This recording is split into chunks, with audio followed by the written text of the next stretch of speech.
मसला ये है कि पिछली हुकूमत ने महकमा तालीम में साल 2014 से 2018 तक कॉन्ट्रैक्ट पर बहुत से इसातिज़ा भर्ती किए। 6 साल होने को आए मगर ताहाल उन्हें मुस्तक़िल नहीं किया गया। मुस्तक़ली में मुश्किल क्या है? हुकूमत कहती है हमारे हाथ बिंदे हैं। वो ऐसे कि साबिक़ा पंजाब सरकार जाते जाते एक कानून पास कर गई कि स्केल 16 में भर्ती पब्लिक सर्विस कमीशन के जरिए होगी और अब तक मुस्तक़ली के मुंतज़र हज़रात को भी उस मरहले से गुजरना होगा। हुकूमत के लिए मसला तो बिल्कुल है, मगर मुतासरीन का मौक़िफ़ भी एकदम जानदार है। वो कहते हैं कि जब हम एनटीएस का मुकाबला जाते इम्तहान देकर भर्ती हुए हैं तो अब दोबारा पब्लिक सर्विस कमीशन का इम्तहान क्यों दें? पिछली हुकूमत ने पब्लिक सर्विस कमीशन को बाईपास करके अगर एनटीएस के जरिए हमारी भर्ती की है तो उस गलती की सज़ा 11,000 इसातिज़ा क्यों भुगतें? हुकूमत संजीदगी दिखाए तो आराम से ये सारी खीप मुस्तक़िल हो सकती है।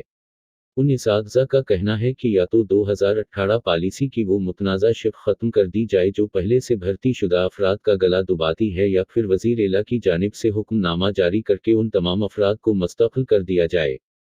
क्या ऐसा कभी पहले हुआ है? जी, तारीख़ बताती है कि पंजाब में ऐसा पहले भी हो चुका है जब नून लीग सरकार ने वज़ीर एला के हुक्मनामे से 2009 के भर्ती शुदा स्केल 16 के जमला मदरसीन को मुस्तक़िल कर दिया था। और मज़ेदार बात यह है कि मदरसीन की वो खीप बना एनटीएस या पब्लिक सर्विस कमीशन के भर्ती हुई थी। हाल ही में केपी के में स्केल 16 के 36,000 मदरसीन को वज़ीर एला के हुक्मनामे से मुस्तक़िल कर दिया है, बावजूद का कि वहाँ भी मुस्तक़ली के लिए पब्लिक सर्विस कमीशन की शर्त है। क्या मुलाज़मत के मसाइल हल के लिए धरना देना और सड़कें बंद कर देना कोई साइब पॉलिसी है?